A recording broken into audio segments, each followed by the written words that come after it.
गुरुजी राधे राधे। जी जय श्रीमन नारायण। जय श्रीमन नारायण। गोस्वामी जी रामचरितमानस में दर्शाए हैं कि बिन सत्संग विवेक न होई, आ राम कृपा बिना सुलभ सोई। सुलभ ये न सत्य है। बिल्कुल सत्य है। तो ये सत्य है कि मेरे अंदर विवेक जो जग गया तो मेरे को ये एहसास हो गया कि मैं मानव का तन ये दूसरी बार लिया हूँ। अब पूछिए कैसे। तो 1992 में मैंने अपनी पत्नी को एक बार हाथ उठा दिया और 30 साल मैंने कमाया अपनी पत्नी को दिया, और इतना देने के बाद जो ऐसा शब्द कही वो मेरे दिल में लग गया। क्या उसी कहा? दिन मेरी मृत्यु हो जाती। उसने बोली कि शर्म आ रही है, मर्यादा में रख कर मैं बात करता हूँ और मर्यादा जानता हूँ कि आप नहीं कमाए होते तो मैं भाग गया होता। मैंने बोला यार तुम क्या कर रही हो। फिर मैंने बहू को बोला, बहू ने बोली कि मम्मी तुम्हारा दिमाग खराब है, पापा की देन है कि जो सब लोग खड़े हैं, ठीक है, और तुमने ऐसा बोली। हाँ, फिर उसने बोली कि मेरे को गलती से निकल गया, तो मैं इस गलती के पीछे पड़ गया। फिर आपका जब मैं व्हाट्सअप खोला तो मैंने देखा वो सनक जी जो कहानी है ना, सनक जी कहानी जो शालिग्राम भगवान के भक्त थे और कसाई के यहाँ जन्म लिए थे, पूरी जा रहे थे, वो कहानी मेरे को मिला। तो मेरी विवेक जग गई। जब मेरी विवेक जगी तो मैंने क्या देखा कि हमारे से पहले जब इसकी दूसरी जगह शादी थी तो जब अछत गया तो इसका भसुर का बाँह कट गया। हमारे यहाँ जब शादी तय हुई तो हमारे दादाजी गुजर गए। उसके बाद मैंने शादी करके ले आया तो मैंने देखा कि उसी रात में तूफान आया। उसके बाद मैंने क्या देखा कि जब ये कुछ बोलती है, ठीक है ना, वो हो जाता है। फिर बोली कि तुमको बर्बाद कर दूंगा। उसके 8 दिन के बाद मेरी बेटी मर गई। और आज तक जब हम मियाँ बीवी का प्रसंग एक प्रोसेस होता है, जब भी हम मिलने गए हैं तो कोई ना कोई चीज़ मेरे को संकेत मिला है, मगर मैं ध्यान नहीं दिया। जब ध्यान नहीं दिया तब मेरे अंदर विवेक जगा, तब मैं समझ गया कि इस अगले जन्म में मैं कसाई था और ये जन्म में मैंने गाय को हता था, ये जन्म में मेरी पत्नी बन के बहू आई है और मेरे को मार रही है। मगर जाके राखे साइया, मार न सके पत्नी कोई, कहाँ है आपकी? आप बाल न बाका कर सके जो जग में बैरी हो। हमारी पत्नी आई है, मैं 2-3 बार लेने की कोशिश किया मगर वो अभी आई नहीं है, कमरे पर है। 3 दिन से मैं बोला, अरे वो कुछ भी बोल देती है। तो मैंने सोचा भाई क्यों बोल देती है, इसको सोचना नहीं है। तो अब हमने क्या देखा, जो इसका मन जो है दाब करके तन जो है इसको पकड़ लिया है। तन इसका काम करता है, मन इसका कुछ काम नहीं करता। कितने बच्चे हैं आपके? हमारे 2 लड़के हैं। दोनों दोनों, एक शादीशुदा लड़का हैं? बैंक मैनेजर है। शादी वादी हुई जी, दोनों एक की? लड़का मेरा आर्मी असम राइफल में क्लर्क है और एक बहू मेरी पुलिस है। जब हमारी बेटी गुजर गई उसका पैसा मिला, एक बेटा लिया थोड़ा, एक थोड़ा लिया। उसने क्या किया, बोली कि जो पैसा लेगा वो खुश नहीं रहेगा। हम बोले यार तुम क्या बोल रही है, वो भी तो तेरा ही बेटा है, थोड़ा एडजस्ट कर लिया करो। फिर मैंने अपने लड़की के नाम से 21,000 रुपया जमा किया और 24 तारीख से जो भागवत पाठ होगा अब सुनो, उसमें संकल्प किया। मैं क्या करूं बताइए। सुनो, अब पत्नी कैसी है? बेटे तो आपके सेटल हैं, बढ़िया हैं, हाँ। खुश रहेंगे दोनों। अब आप दोनों पति पत्नी, पत्नी क्या कहती है उस पर मत ध्यान दो। आप पत्नी के शब्दों को मत पकड़िए ना। जी जी जी। आप पत्नी के शब्दों को मत पकड़िए, वो आपकी अर्धांगिनी है जी। साथ में रहिए, जैसी भी है उसको रखिए साथ में, उसका ध्यान रखिए और आप अपना चित्त को, मन को भगवान में लगाइए, मगर पत्नी वो के जो- शब्दों में न लगाइए। सरिए, मैं बात- पत्नी ने क्या कहा, हर शब्द को पकड़ेंगे तो दुखी रहेंगे। जी, जी। इसलिए क्या कह रही है छोड़ो। वो आगे उजिल रही है ना, मुंह से जो भी शब्द निकलती है ना, आग निकलती है। कोई बात। ठीक है ना। अच्छा एक चलो, महाराष्ट्र में एक संत जी थे, सुनो। जी जी जी। आपकी एक छोटी सी कथा मैं आपको सुनाऊं। जी जी। महाराष्ट्र में एक संत जी हुए हैं, तुकाराम तुकाराम जी। तुकाराम जी जानते हैं। उनकी पत्नी उनको मारती थी। जी जी जी। आपकी मारती है? जी। आपकी पत्नी आपको मारती अभी है? तो नहीं। हाँ, नहीं आज से 98 में मेरा पैर फ्रैक्चर हो गया था, उस समय उन्होंने हाथ चलाई, उसका रिप्लाई हम तुरंत दिया था। कोई बात नहीं, ठीक है ना। आप एक बार पिटे जी। वो रोज पिटते थे बेचारे जी संत जी जी जी जी। फिर भी भगवान से कहते थे, हे भगवान तुमने बहुत अच्छी पत्नी दी। जी। बोले क्यों? बोले अच्छी पत्नी होती तो मन इसी में लगा रहता। जी, जी। ऐसी दी है ताकि मन आप में ही लगा रहता, प्रभु भगवान में ही मन लगा जी, रहता। जी, जी, जी। इसलिए पॉजिटिव सोचो, अच्छा सोचो। नहीं, पत्नियां मैंने अच्छी हैं जैसी हैं, ठीक है। बोला था, मगर उस कथा के अनुसार मेरा दूसरा जन्म है। हाँ बिल्कुल है ना। मगर जब विवेक जागा तो मैंने इसकी पीछे वाली फाइल चेक किया। अब आगे तो पीछे की मैंने मत चेक करो, उससे कोई फायदा नहीं है। मगर वो दोनों लड़कों में लड़ा दी है। अच्छा, आप समझाओ, दोनों लड़कों को ले आना, हम समझा दें। एक चीज एक साथ, हाँ, जब बोलो। हमारे दोनों लड़के हैं, जुड़वा हैं, और दोनों को समझाना वो किसी की बस की बात नहीं। अब पूछिए क्यों? क्योंकि वो जिस तन में पैदा हुए हैं, वो तन में जब पैदा के समय ने मैंने क्या देखा था, ये दोनों लड़ रहे हैं। और सांप जो है जैसे दो लड़ते हैं ना, वैसे लड़ते थे। ठीक है। तुम उस समय में दादरी एनटीपीसी में 10 रुपया पर रोज नौकरी करते थे। तो उस समय जब ये गर्भवती थी तो ये नहीं चाहती थी कि हम बच्चा हो, तो हमने दवाई दिया, किसी कारणवश रुक गया तो 2 बच्चे आए। जब समय आया तो इसका मन नहीं था, हमारा मन था।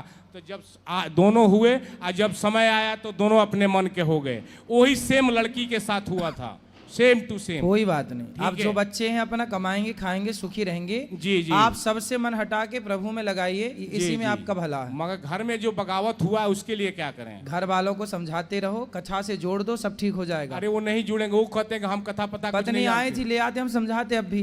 वो गलत शब्द का प्रयोग कर सकती है यहाँ पर। कोई बात नहीं, हमें करें, हमें कोई दिक्कत थोड़ी है। ठीक है, मैं कोशिश करूंगा कल रुकने कल के ले लिए। आना, तो कल मैं बात उसको- करेंगे पत्नी से आपकी। हर बात को दाब के चलती है कि कोई मतलब बात सच्चाई नहीं। छुप जाए। कल एक बार देखेंगे। बोली थी कि मैं गलत हूँ, हम कहा गलत हो, तुम अपने बच्चों को समझा सकती हो, आता नहीं तो ले आना, हम तो समझाएंगे। कोई नहीं समझ। कल पत्नी को ले आना। जय श्रीमन नारायण। नाम जी। गुरुजी, आपकी कथाओं से मैं काफ़ी दिन से जुड़ी हुई हूँ।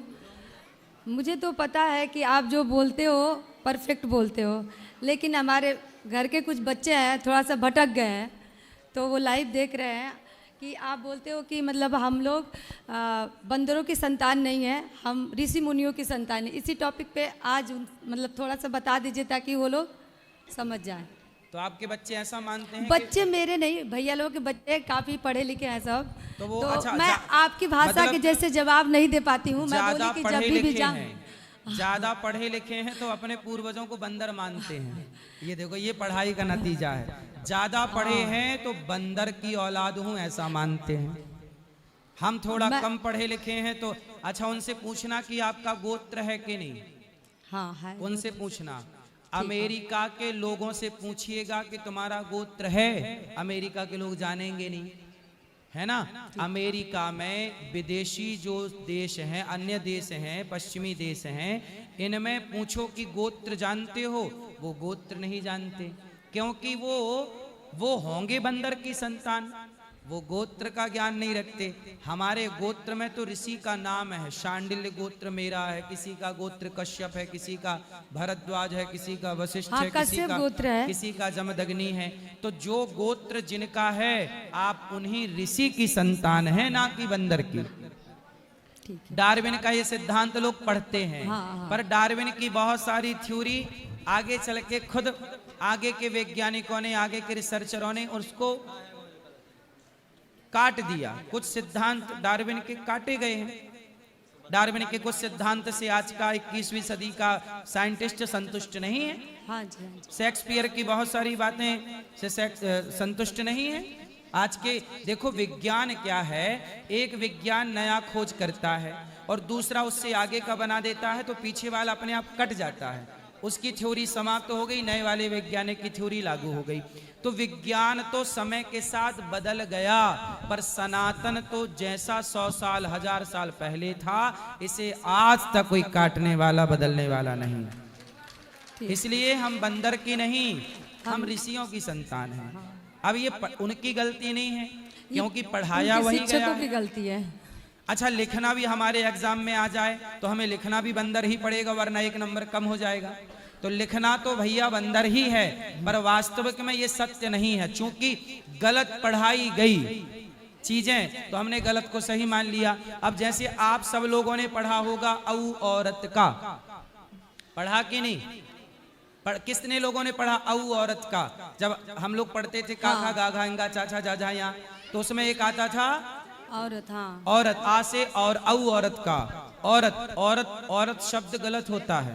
मतलब औरत, मुगलों के जमाने में औरत का एक गलत दिशा में, गलत चीज के लिए, गुप्तांग के लिए इंगित किया गया है औरत। लेकिन वो औरत हम लोगों को पढ़ाया गया, जबकि ये पढ़ाना गलत था। औरत को स्त्री बना दिया। स्त्री को स्त्री कहते हैं, देवी कहते हैं, औरत नहीं कहते। लेकिन चूंकि सब आपने भी पढ़ा होगा औ औरत का, पर वो गलत था। आज पता चला कि वो गलत था जब उसकी डिक्शनरी खोजी गई कि औरत किसे कहते हैं। आप गूगल करिएगा औरत किसे कहते हैं तो पता चलेगा कि गुप्त पार्ट को औरत कहते हैं मुगलों की भाषा में, गुप्तांग को औरत कहते हैं मुगलों की भाषा में। लेकिन औरत पढ़ा दिया गया कि ये तुम्हारी माँ को कह दिया ये औरत है।